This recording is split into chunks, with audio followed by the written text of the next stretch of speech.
গোলাপী ৰঙেৰে জিলিকিছে বৰ্ষাপাৰাৰ Asia cricket stadium. মেচৰ পূৰ্বে ৰাজস্থান ৰয়েলছৰ কঠোৰ অনুশীলন। পঞ্জাৱ কিংছক ৰুধিবলৈ সাজু সঞ্জু বাহিনী। বুধবাৰে বৰ্ষাপাৰাৰ এছিয়া ক্ৰিকেট ষ্টেডিয়ামত IPL 2024ৰ হাই ভল্টেজ মেচ। ঘৰুৱা দল ৰাজস্থান ৰয়েলছে পঞ্জাৱ কিংছৰ বিৰুদ্ধে বৰ্ষাপাৰাত খেলিব গুৰুত্বপূৰ্ণ মেচ। ইতিমধ্যে মেচখনক লৈ গুৱাহাটীত বাঢ়িছে ক্ৰিকেটৰ উন্মাদনা। গোলাপী ৰঙেৰে জিলিকিছে বৰ্ষাপাৰাৰ এছিয়া ক্ৰিকেট ষ্টেডিয়ামৰ প্ৰতিটো কোণ। ঘৰুৱা মাটিত ঘৰুৱা লোকৰ সমৰ্থনত পঞ্জাৱ কিংছৰ বিৰুদ্ধে এঘুৰি যুঁজিবলৈ সাজু অসম সন্তান ৰিয়ান পৰাগ। মেচৰ পূৰ্বে অনুশীলনৰ বাবে মঙলবাৰে সন্ধিয়া বৰ্ষাপাৰালৈ আহিল ৰিয়ানসহ ৰাজস্থান ৰয়েলছৰ তাৰকাসকল। বাহনৰ পৰা নামিয়েই বৰ্ষাপাৰাৰ সেউজীয়া ঘাঁহনিত চলালে কঠোৰ অনুশীলন। ইফালে মেচৰ পূৰ্বে ৰাজস্থান ৰয়েলছৰ হৈ বৰ্ষাপাৰাত সংবাদমেল সম্বোধন কৰিলে অসম সন্তান ৰিয়ান পৰাগে। চিনাকি উইকেটত নিজস্ব প্ৰদৰ্শন আগবঢ়াবলৈ সাজু ৰিয়ান।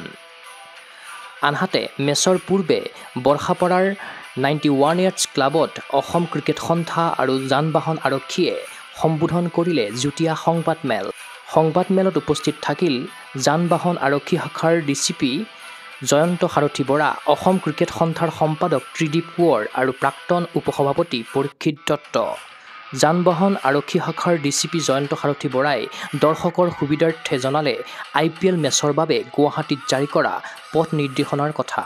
আপোনাৰ নেশ্যনেল NH27 যিটো আমাৰ গুৱাহাটী চিটি আণ্ডাৰত পৰে, সেই গোটেইটো ৰাস্তা আমি 15 তাৰিখ আৰু 19 তাৰিখৰ পৰা দুপৰীয়া 3:30 বজাৰ পৰা কোনো ধৰণৰ কমাৰ্চিয়েল ভেহিকেল গুডছ মুভমেণ্ট আমি বন্ধ কৰাম। ইয়াৰ লগত সংগত ৰাখি আৰু কেইটামান ৰোড আছে, যিটো আছে GS road, BK Kakati road, AK Azad road, AK Dev road, কুলবুচমতাৰী road, FA road, Dhopolia road, Bishnupur road, AT road আৰু GNB ৰোড আৰু কাহিলীপাৰা। সেই অঞ্চলটোত, সেই পাৰ্টিকুলাৰ ৰাস্তাটোত দুপৰীয়া 3:30 বজাৰ পৰা খেল শেষ নোহোৱালৈকে কোনো ধৰণৰ কমাৰ্চিয়েল গুডছ ভেহিকেল চলাচল কৰা আমি নিষেধাজ্ঞা আৰোপণ কৰিছোঁ। বুধবাৰে মেচ আৰম্ভ হোৱাৰ 3 ঘণ্টাৰ পূৰ্বে মুকলি কৰি দিয়া হ'ব বৰ্ষাপাৰা এছিয়া ক্ৰিকেট ষ্টেডিয়ামৰ প্ৰৱেশদ্বাৰ। দৰ্শকে ষ্টেডিয়ামৰ ভিতৰলৈ নিব পাৰিব কেৱল মোবাইল আৰু মানিবেগ। তদুপৰি দৰ্শকৰ সুবিধাৰ্থে বৰ্ষাপাৰাৰ ষ্টেণ্ডত কৰা হৈছে বিনামূলীয়া পানীৰ ব্যৱস্থা। এই সম্পৰ্কে সংবাদমেলত জনালে পৰীক্ষিত দত্তই। কি আনিব পাৰিব নোৱাৰিব এইটো এটা কথা আছে। ইতিমধ্যে আমি যিখিনি যোৱা খেলবিলাকতো এইটো আপোনালোকে দেখা পাইছে, কেৱল মাত্ৰ মনি পাৰ্চ আৰু মোবাইল ফোনৰ বাহিৰে কোনো সামগ্ৰী ষ্টেডিয়ামৰ ভিতৰত লৈ প্ৰৱেশ কৰিব নোৱাৰিব। অকল মোবাইল ফোন আৰু মনি পাৰ্চ সেই দুটাই কেৱল মাত্ৰ লৈ আহিব পৰা সামগ্ৰী আছে। কোনো ধৰণৰ খাদ্য সামগ্ৰী বা কোনো ধৰণৰ কোনো বস্তু লৈ আহিব নোৱাৰিব।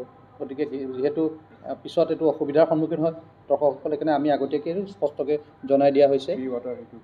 আৰু আমি সকলোৰে বাবে বিনামূলীয়া পানীৰ ব্যৱস্থা কৰা হৈছে। আমাৰ ষ্টেডিয়ামৰ ষ্টেণ্ডসমূহতো এইবিলাক উপলব্ধ হ'ব। গতিকে এইটো আপোনালোকক জনালোঁ।